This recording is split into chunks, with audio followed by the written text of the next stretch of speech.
जब चंद्रयान-3 हिंदुस्तान का कामयाब हुआ, मैं किसी भी एक पाकिस्तानी से नहीं मिला। हिंदुस्तान की सक्सेस के ऊपर पाकिस्तान के कंपैरिज़न ज़रूर किया जा रहा था कि why we have not achieved this success.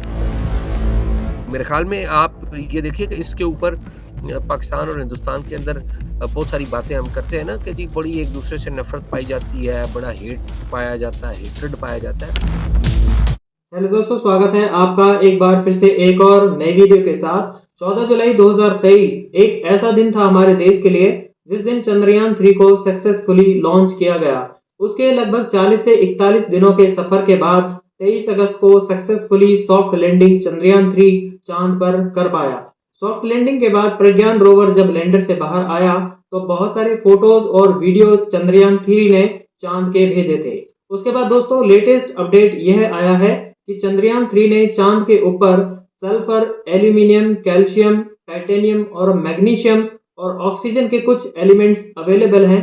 इसकी कंफर्मेशन चंद्रयान 3 ने रिसेंटली भेजी है और यह एलिमेंट्स चांद के लूनर सरफेस यानी कि साउथ पोल के आसपास मिले हैं। तो दोस्तों जैसे कि आप जानते हैं 23 अगस्त को चंद्रयान 3 चांद पर सॉफ्ट लैंडिंग कर पाया था। उसके बाद तमाम देशों की तरफ से हमारे देश के स्पेस रिसर्च ऑर्गेनाइजेशन यानी कि इसरो को और हमारे देश को बहुत सारे देशों के द्वारा मुबारकबाद दी गई। साथ ही साथ दोस्तों आज के इस वीडियो में स्पेशली हम बात करेंगे हमारे पड़ोसी देश पाकिस्तान के क्या रिएक्शंस हैं जब सॉफ्ट लैंडिंग चंद्रयान 3 प्रॉपरली चांद के ऊपर कर पाया।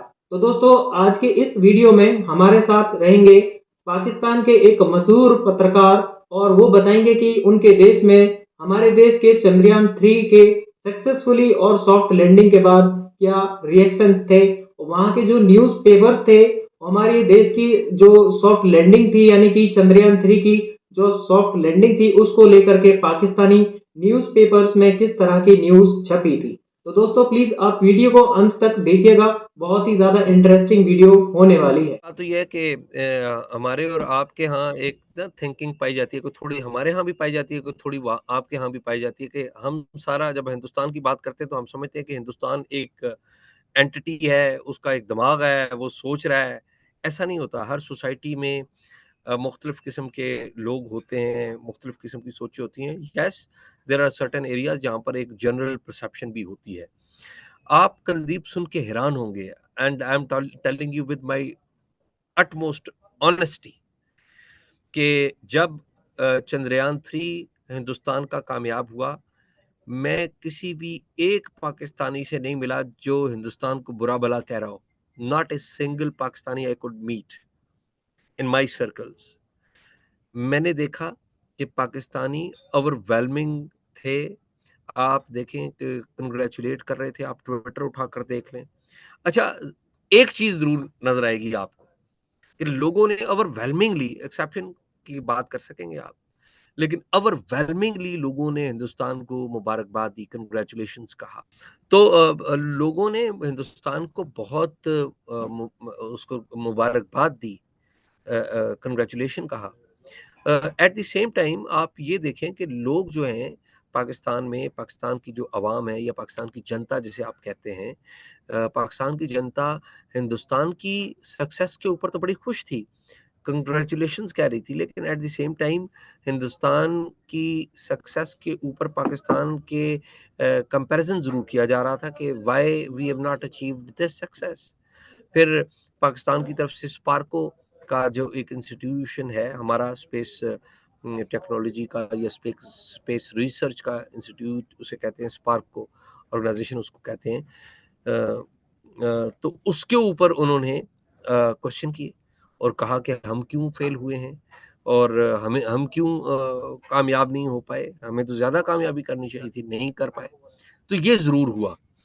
तो मेरे ख़्याल में आप ये देखिए कि इसके ऊपर पाकिस्तान और हिंदुस्तान के अंदर बहुत सारी बातें हम करते हैं ना कि जी बड़ी एक-दूसरे से नफ़रत पाई जाती है, बड़ा हेट पाया जाता है, हेट्रेड पाया जाता है। ऐसा नहीं है। जी। ऐसा अ, ऐसा नहीं है। ये 2 सरकारों के दरमियान में हो सकता है। ये दोनों मुल्कों के दरमियान जो डिप्लोमेसी के नाम पर एक दूसरे की चाय की सिप भी गिनते हैं, हाथ मिलाने की वाम्थ को भी मेजर करते हैं जो लोग, सरकारी हमारे बाबू दोनों तरफ बैठे हुए, उधर भी और इधर भी बैठे हुए लोग, हमारी इस्टेब्लिशमेंट्स पाकिस्तान की भी, हमारे यहाँ मिलिट्री इस्टेब्लिशमेंट है, आपके पास दूसरी इस्टेब्लिशमेंट है। तो हम दोनों की इस्टेब्लिशमेंट्स या हमारे जो बाबू हैं, उनकी थिंकिंग या मेजर करने का डिफरेंट सोच हो सकती है। लेकिन जो लोग हैं, मैं आपको बड़ी ऑनेस्टी से बता रहा हूँ, लोगों ने बड़ा आपको पसंद किया है और लोगों ने भी अखबारों में क्या कांग्रेचुलेट छपा, किया। अगर आप दो चार चीजें बता सकें कि आपके यहाँ के अखबारों में, टीवी चैनल्स के कुछ फुटेज हम तक पहुंचे सोशल मीडिया के जरिए, पर जो नेक्स्ट डे के अखबार थे उसमें कुछ कितनी प्रोमिनेंस मिली, कवरेज की गई या नहीं की गई? देखिए, हमारा डॉन न्यूज़पेपर पाकिस्तान का लीडिंग न्यूज़पेपर है इंग्लिश का। उसमें उसकी खबर प्रोमिनेंट छपी। हमारा the news most circulated English daily है, उसके ऊपर इसकी प्रोमिनेंट खबर छपी, न्यूज़ छपी। पाकिस्तान का जो सबसे बड़ा the largest Urdu language local Urdu language newspaper is which is circulated across Pakistan is daily जंग। वहाँ पे फ्रंट पेज की प्रोमिनेंट मोस्ट प्रोमिनेंट खबरों में से एक खबर थी। तो लोगों ने, ये ऐसा नहीं है कि लोगों ने सोशल मीडिया पे कहा। जो पाकिस्तान की जो पढ़ने लिखने के वाले लोग हैं, जो मेन स्ट्रीम मीडिया के ऊपर जो बात करते हैं, उन्होंने इसके ऊपर कहा और मैं आपको बड़ी इंटरेस्टिंग 2 बातें बताऊँगा। जिस दिन चंद्रयान-3 सक्सेसफुल हुआ, मैं पाकिस्तान का जो सबसे बड़ा टीवी चैनल है जियो न्यूज़, उसके अंदर काम करता हूँ, उसके लिए काम करता हूँ और उस दिन एक प्रोग्राम में बैठा हुआ था। उस प्रोग्राम का नाम था रिपोर्ट कार्ड। तो रिपोर्ट कार्ड में पॉलिटिकल इश्यूज़ के ऊपर बात हो रही थी। तो जूँ ही वो क्वेश्चन किया गया, पॉलिटिकल क्वेश्चन किया गया, तो हमारे एक कलीग ने कहा कि जी ये सारी क्वेश्चंस हम बाद में बात करेंगे, सबसे पहले इंडिया को कांग्रेचुलेशंस। फिर मैं खुद जियो न्यूज़ का एक डिजिटल शो चला रहा हूँ, अभी रिसेंटली हमने शुरू किया है कुछ अर्सा पहले, उसका नाम है टॉक शॉक। मेरे को-होस्ट हैं उमर चीमा, वो भी बड़े यहाँ पे प्रोमिनेंट जर्नलिस्ट हैं।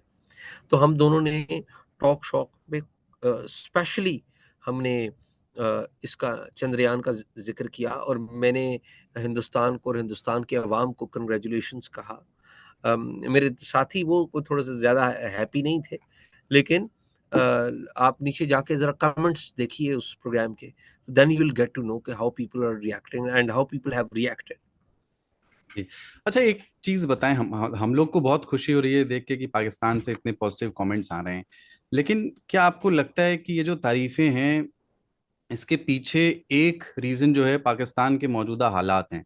क्योंकि पॉलिटिकल और इकोनॉमिकल अनस्टेबिलिटी का दौर है पाकिस्तान के लिए, और अब जाके वहाँ के अवाम, वहाँ के पत्रकार ये रियलाइज करते हैं कि बहुत वक्त हमने गंवा दिया, पाकिस्तान ने गंवा दिया, इंडिया के साथ कंपटीशन में कुछ हाथ नहीं लगा और आगे भी नहीं लगेगा, और उनकी उपलब्धियों, उनके अचीवमेंट्स पर भी हमें खुश होना सीखना चाहिए और फोकस हमें करना चाहिए कि अपनी पॉलिटिकल स्टेबिलिटी और इकोनॉमिक सेहत को सुधारें।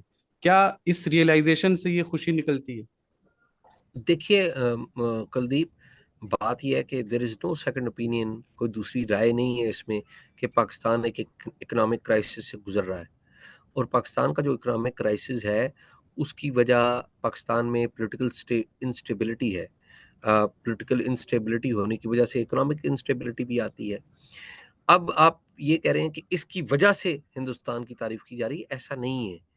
अगर ऐसी बात होती तो देखिए, हिंदुस्तान ने जब क्रिकेट के मैच दूसरे मुल्कों से जीते हैं तो पाकिस्तान उन्हें सेलिब्रेट करता है उन्हें।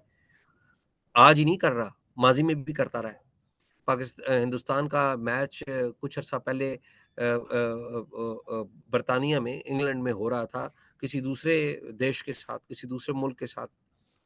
तो पाकिस्तानी जो है उस वक़्त तो क्राइसिस नहीं था, इकोनॉमिक क्राइसिस नहीं था। मैं बात आपको बता रहा हूँ 2013 की, 14 की बात बता रहा हूँ। और उससे पहले जो 2004-5-6 का टाइम है, उस वक़्त तो इकोनॉमिक क्राइसिस नहीं था ना। तो कई दफ़ा आप क्रिकेट मैच देखते हैं कि जो पाकिस्तानीज़ होते हैं, जब हिंदुस्तान की टीम और कोई और कोई टीम खेल रही हो, तो पाकिस्तानी दुआ कर रहे होते हैं कि भई हिंदुस्तान जीत जाए और फिर बड़ी ख़्वाहिश होती है, पाकिस्तान में भी और हिंदुस्तान में भी होती है बड़ी ख़्वाहिश कि हिंदुस्तान का मैच पाकिस्तान के साथ हो। और आप ये देखिए कि हिंदुस्तान और पाकिस्तान के जब क्रिकेट मैच होते हैं तो कितनी जो पब्लिक है वो कितनी देखती है, और जो भी जीत जाए, हिंदुस्तान जीत जाए या पाकिस्तान जीत जाए, तो झगड़ा नहीं होता। आप ये देखिए, लड़ाई नहीं होती, देयर इज़ नो फाइटिंग। एक जुबिलेंस होती है, जो जो जीता है वो जुबिलेंट होता है। तो मेरे ख़्याल में ये इस बात को याद रखना चाहिए जब हम चीज़ों को ये जोड़ने लग पड़े ना कि जी चूँकि आपके यहाँ वो नहीं इस हुआ तो नहीं नहीं, इसलिए ठीक हुआ। है, मैं इस सवाल को थोड़ा ठीक से दोबारा फ्रेम करने की कोशिश करता हूँ। मतलब आप स्पोर्ट्स पे मैं आऊंगा, और एक बड़ी अच्छी खबर भी आई है आज। इंडियन एथलीट है नीरज चोपड़ा, वो जीते हैं, और दूसरे नंबर पर अरशद नदीम रहे पाकिस्तान पे। उस पर एक सवाल है मेरा, लेकिन उसको मैं फ्रेम ऐसे करूँ कि जो अभी वहाँ इंस्टेबिलिटी है, पॉलिटिकल और इकोनॉमिकल दोनों तरह से, उसके आने के बाद क्या एक आम पब्लिक का नजरिया इंडिया के प्रति, इंडिया के लिए थोड़ा सा बदला है क्या?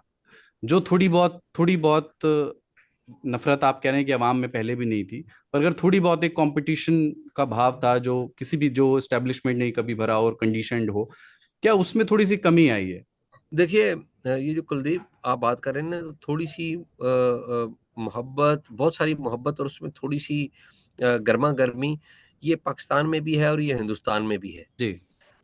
ये दोनों तरफ है। लेकिन at the same time Pakistan पे हिंदुस्तान क्या कहता रहा है, या हिंदुस्तान का पॉइंट ऑफ व्यू क्या रहा है कि जी पाकिस्तान की जो मिलिट्री है या इसकी इंटेलिजेंस सर्विसेज हैं या पाकिस्तान की जो फौज है, वो that is the problem, that is not letting the India Pakistan peace deal.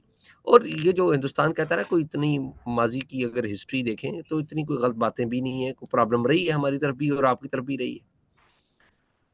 लेकिन रिसेंट ईयर्स में क्या देखा हमने कि जो पाकिस्तान की जो इस्टेब्लिशमेंट थी, मिलिट्री इस्टेब्लिशमेंट थी, वो गुज़िश्ता 3-4 ईयर्स से पूरी कोशिश कर रही है कि हिंदुस्तान के साथ पीस हो जाए, और रियलाइज़ेशन है इस बात की, आम लोगों में, कॉमनर्स में, लोगों का जो अंडरस्टैंडिंग का लेवल है, वो बड़ा अच्छा है। लोग समझते हैं कि हिंदुस्तान के साथ आपको एंगेजमेंट करनी चाहिए। हिंदुस्तान एक बड़ा मुल्क है, हिंदुस्तान की इकोनॉमी अच्छी है। Not only Hindustan, not only India, but the entire reason. आप देखिए कि अभी रिसेंटली पाकिस्तान में ईरान के फॉरेन मिनिस्टर आए थे, और ईरान के साथ भी पाकिस्तान के अच्छे रिलेशंस नहीं है, क्योंकि उसकी एक ग्लोबल वजह भी है, के सैंक्शंस वगैरह लगी हुई थी उनके ऊपर और बहुत सारी चीज़ें थी। और अब ईरान के साथ पाकिस्तान अपनी जो रिलेशंस हैं उनको इतना बेहतर कर रहा है कि दोनों both the countries have decided, दोनों ने फैसला किया है कि हम अपनी जो ट्रेड है उसको 6 अरब डॉलर यानी कि 6 बिलियन डॉलर तक लेके जाएंगे। ठीक है, इसी तरह की ये ख्वाहिश जो है हिंदुस्तान के साथ भी है। लेकिन अब प्रॉब्लम क्या आ रहा है, प्रॉब्लम ये आ रहा है कि दोनों जो मुल्क हैं, दोनों जो कंट्रीज़ हैं, उनकी जो सरकारें हैं, जो गवर्नमेंट्स हैं, they are almost on the brink of the elections, general elections. And political जो पंडित्स हैं वहाँ पे, आपके यहाँ हिंदुस्तान में अ, वो भी शायद रिलक्टेंट हैं कि हम इतना वार्मथ का कोई ऐसा स्टेप ले लें जो कि बैक फायर ना कर जाए, क्योंकि आपके यहाँ भी अपोजिशन है बीजेपी की, जो नरेंद्र मोदी साहब हैं, आपके प्राइम मिनिस्टर हैं, प्रधानमंत्री हैं आपके, उनकी भी तो एक अपोजिशन बैठी हुई है ना, जो मौका ढूंढ रही है कि मोदी साहब पे अटैक करें। और हमारे यहाँ जो गवर्नमेंट थी, जो अभी पीछे जो अलाइड गवर्नमेंट थी और अभी इंटरिम गवर्नमेंट है, तो इंटरिम गवर्नमेंट के पास तो इतनी पावर नहीं होती। जो अलाइड गवर्नमेंट थी उसने कोई इतना बड़ा बोल्ड स्टेप नहीं लिया, लेकिन एक बात आपने देखी कि हमारी जो अलाइड गवर्नमेंट है, उसके फॉरेन मिनिस्टर थे बिलावल भुट्टो जरदारी, वो हिंदुस्तान में आए, गोवा में आए, और मैं भी इत्तेफाक से गोवा में मौजूद था। मैं दिल्ली में भी था। अ, अमृतसर से हम वाघा से अटारी से होते हुए गोवा पहुंचे थे। तो ये पाकिस्तान और हिंदुस्तान के दरमियान बायलैटरली कुछ नहीं हुआ उस मीटिंग में। बायलैटरली कुछ नहीं हुआ। वो एक दूसरा एससीओ का वो प्लेटफॉर्म था। लेकिन Pakistani foreign minister being present on Indian soil, Pakistan के जो फॉरेन मिनिस्टर हैं उनका हिंदुस्तान में मौजूद होना इन इटसेल्फ एक बड़ी डेवलपमेंट है, इन इटसेल्फ एक बड़ी डेवलपमेंट है। और अभी आपको मैं एक न्यूज़ भी बताता हूँ। अब एक तो वर्ल्ड कप क्रिकेट का होने जा रहा है, जो कि ज़ाहिर है हिंदुस्तान में हो रहा है। पाकिस्तान से बहुत सारे स्पेक्टेटर्स वो हिंदुस्तान जाएँगे, एंड आई बिलीव कि आपकी जो वीज़ा सर्विस है वो पाकिस्तानियों को, स्पेक्टेटर्स को माज़ी में भी दिया, अभी भी देंगे। वीजाज मिलेंगे। लेकिन उससे पहले एक एशिया कप भी होने जा रहा है, और एशिया कप के लिए हिंदुस्तान का एक डेलीगेशन, क्रिकेट का डेलीगेशन जो हिंदुस्तान क्रिकेट बोर्ड का है, वो पाकिस्तान आएगा। तो अब चीजें, एक एनवायरनमेंट बनना शुरू हो गया है। और आप ये कहें ना कि सिर्फ पाकिस्तान में ही, ये दोनों तरफ प्रॉब्लम्स हैं, ये दोनों तरफ प्रॉब्लम्स हैं, लेकिन रियलाइजेशन हो रही है। अच्छा, अब आप जो जो इकोनॉमिक इंस्टेबिलिटी की बात करते हैं, जिसकी एक वजह टेररिज्म भी है। आपको पता है कि अफगानिस्तान में एक तालिबान की गवर्नमेंट है, और वहाँ पे टीटीपी बैठी हुई है, जो जिसे कहते हैं तहरीक तालिबान पाकिस्तान, जो पाकिस्तान पे अटैक करती है। देखिए, एक बात बड़ी समझने की है, वो समझने की बात यह है कि इनस्टेबल पाकिस्तान हिंदुस्तान की स्टेबिलिटी के लिए भी डेंजरस है, और ये आपके लोग भी वहां पे समझते हैं। बिल्कुल, हमारे ऐसा नहीं हो हमारे सकता। नेता ये बात कह चुके हैं माजी में। जी जी जी। जी जी, आपके बहुत सारे लोग कहते भी हैं और समझते भी हैं। तो इसलिए आप ये देखिए, आपकी स्टेबिलिटी हमारे लिए बहुत जरूरी है। इनस्टेबल इंडिया भी हमारे लिए ठीक नहीं है, और इनस्टेबल पाकिस्तान भी इंडिया के लिए ठीक नहीं है। तो I think so environment realization जो है वो दोनों तरफ आ रही है, और बड़ी सख्त ज़रूरत है इसकी। आप कोशिश अपना ज़रूर कीजिए कि जो आप जिस प्लेटफ़ॉर्म पे बैठते हैं, ललन टॉप का नाम मैंने बड़ा सुना है पाकिस्तान में भी। अच्छा। और आपके बारे में भी मैंने बड़ा सुना है, और मुझे बड़ी खुशी है, मैं आपने मुझे दावत दी। तो ल ललन टॉप जो है, आप का अपना एक बड़ा रोल है, क्योंकि देखिए ना कितने millions of people they watch you. तो मैं ये समझता हूँ कि as a journalist in Pakistan I have a role to tell my people कि ये जो अपना जो बंधन है वो कितने ज़रूरी हैं। और as a journalist you there in India, तो आपका एक रोल है, and I believe that you are playing very positive role. I know that you are doing